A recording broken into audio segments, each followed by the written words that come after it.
So in the past few project lessons, you've learned how to model and light this scene. And in the most recent skill lessons, I showed you some basic animation techniques. Now it's time to combine these together and get our rocket moving. Before we start, notice this long list of items in the outliner. These are a history of modeling operations I used to get to my rocket. However, at this point in the animation stage, I'm not going to be making any more changes to my model. So all this history is doing is taking up space and slowing my scene down too. So I'm going to select my rocket and go to Edit, Delete by Type, History. There, much cleaner. Then I'll just rename my lone remaining mesh. Now using what we learned, I'll simply set a keyframe in the rocket's start position,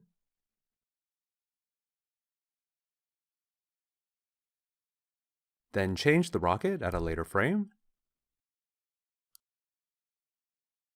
and set another keyframe. And now if I play the scene, I get a simple takeoff animation.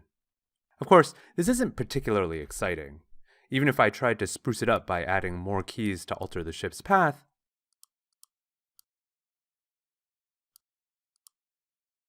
it still feels flat and uninspired. To make a better animation, not just in this case, but in all cases, we need to apply some universal animation principles originally pioneered by these guys. Like I said, these guys. These are Frank Thomas and Ollie Johnston, two absolute legends at Disney.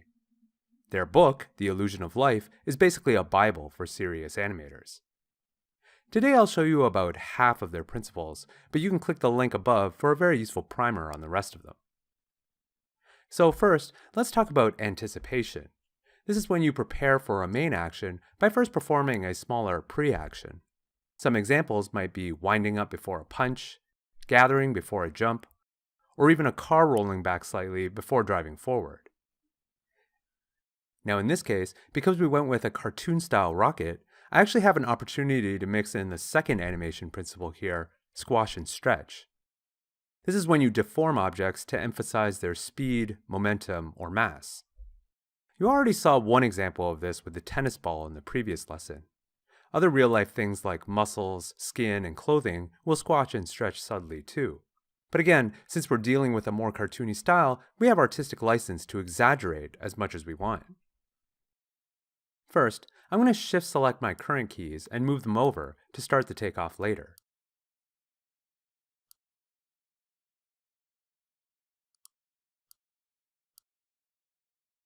Now, for anticipation, I'm going to squash my ship down before springing up into its launch, which I can do from the animation menu set by applying a squash deformer. Like the deformers I previously used to model my fins, this creates a handle which I can tweak to squash and stretch my rocket. By default, it squashes from the middle, but I can just move the handle down and then scale up to get a squash from the base instead.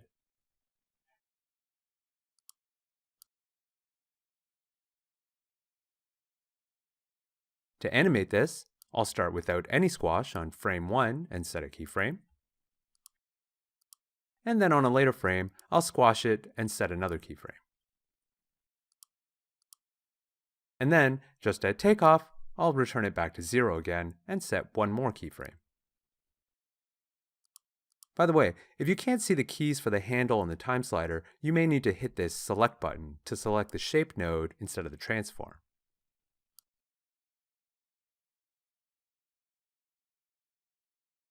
That's not bad, although notice how the rocket sort of leaves the squash handle when it takes off. To fix this, I'll go back to the first frame and middle drag it onto the rocket in the outliner to parent it. And now you can see the handle goes with it. So that's anticipation. The flip side to that is called follow-through. This is the secondary motion that occurs after a primary motion, often carried by momentum. So something like a punch overshooting its target and coming back, landing after a jump, or a car tilting forward after applying the brakes. In this case, my follow-through is going to be a stretch as the rocket takes off. So instead of simply returning to 0, I'll actually overshoot to 0.25 instead. Then return to 0 once the rocket is done lifting off. Now my rocket gives a really nice sense of pushing off the ground before pulling itself into space. Just a few small tweaks have given my scene a lot more personality. But if I actually play the scene in real time rather than scrubbing, something still feels off. The pacing just doesn't feel right. This is where timing comes into play. While the name may seem simple enough, timing is actually a combination of both rhythm and speed.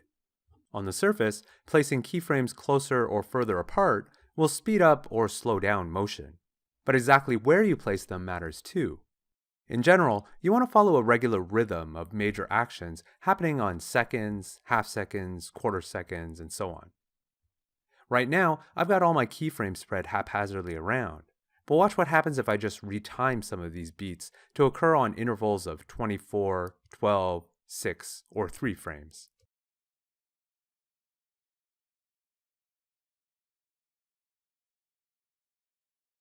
Suddenly, the rhythm feels a lot better. Now let's practice everything we've learned by animating the rocket's landing. First, we need a place for it to land, so I'll create a sphere, then reposition, and scale it. I'll assign it a new standard surface material, apply a moon texture, which I'll then reuse as a bump map. By the way, if any of this looks alien to you, this is a process I detailed in part 6 of this series.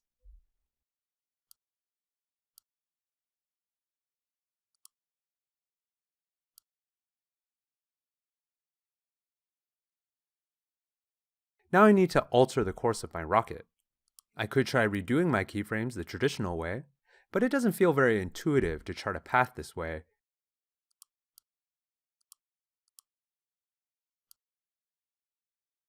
And it doesn't look very good either. So I'm going to delete all the frames on just my rocket, not my squash handle, and show you a better way. To make a more convincing animation, I'm going to apply another animation principle, arc. This is about how most natural actions occur along curved trajectories, from bouncing balls to throwing arms to, yes, even rocket flight paths. To get a nice arc, I'm going to go up to Create, Curve Tools, Bezier Curve. Next, I'll switch from the perspective view to the front view, then just keep click dragging to draw out my path. I like the Bezier Curve tool because it gives me these tangents, just like in the graph editor, that let me really control the curvature. And don't worry too much about getting it perfect, you can always readjust it later. Once you're done, hit enter. Now to fix my rocket ship to the path, I'm going to use something called a constraint to literally constrain it to the curve. So I'll select my rocket ship and shift select my curve, and then go to Constrain, Motion Paths, Attach to Motion Path.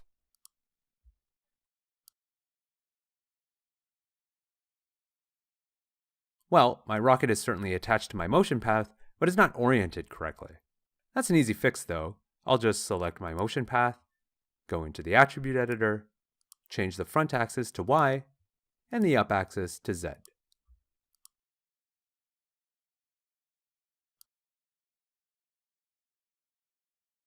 Now I can use Control Vertex mode with the Move tool if I want to make some more curve adjustments.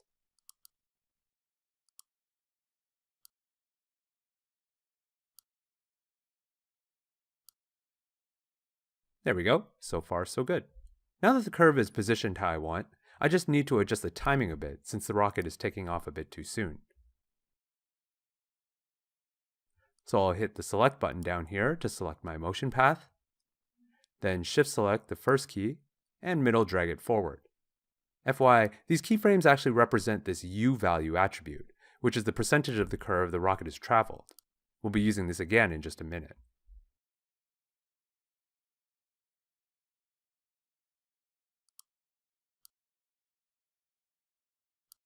Now, the takeoff and flight plan look good, but we haven't exactly stuck the landing.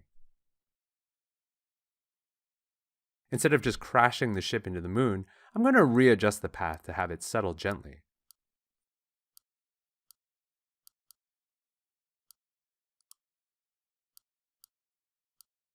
If you need to add a control vertex or two, you can select the Bezier curve tool again, click the last vertex on the curve, and then continue drawing it.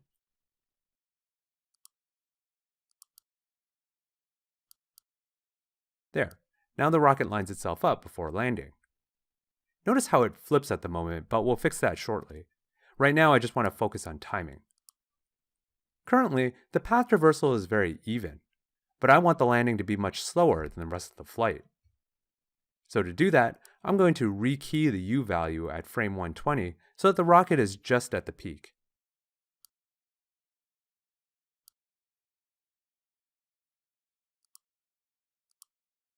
Then make a new key 72 frames later, 3 seconds, to have it slowly land on the moon.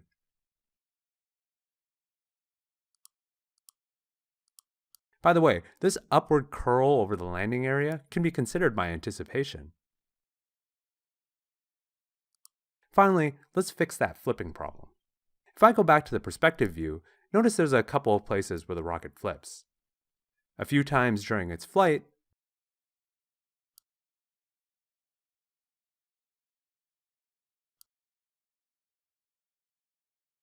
and then a couple more times upon landing. To fix the former, let's give the rocket something to point at.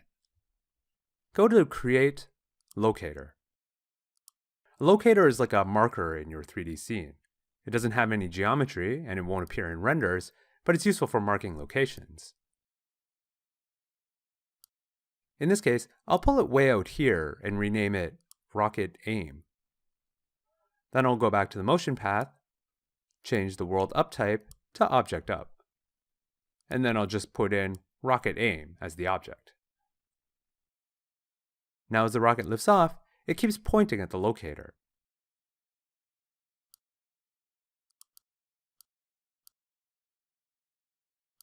You can then animate the locator to control the rocket's facing direction throughout the flight.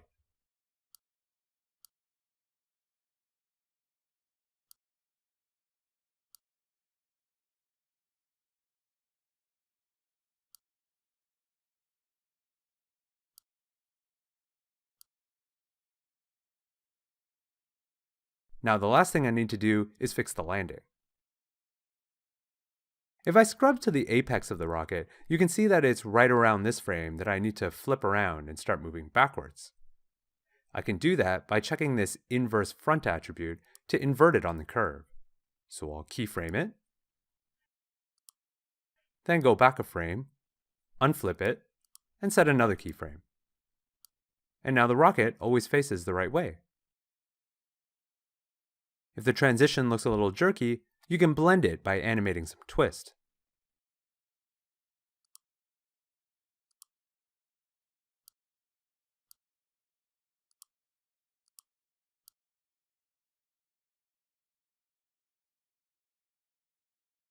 And then I'll just repeat that here.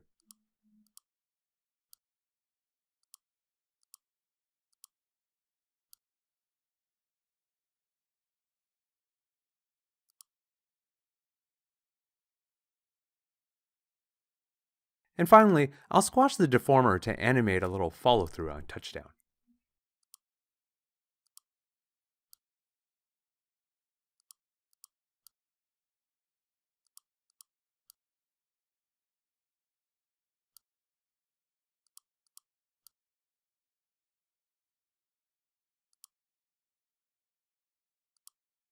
And that's it.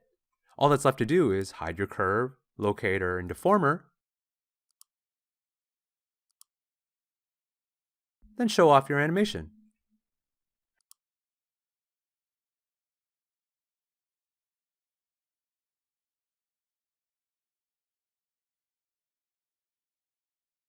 So at this point, you've learned how to model simple objects, light and shade them to look beautiful, and apply some basic animation using tried and true animation principles. With this basic skill set, there's no end to the things you can do. But in the 10th and final part of this series, I'm going to take you just a little beyond the realm of beginner material to give you a taste of what's possible if you're willing to take your knowledge just a little further. So keep an eye out for that. And as always, please like and subscribe if you found this content useful.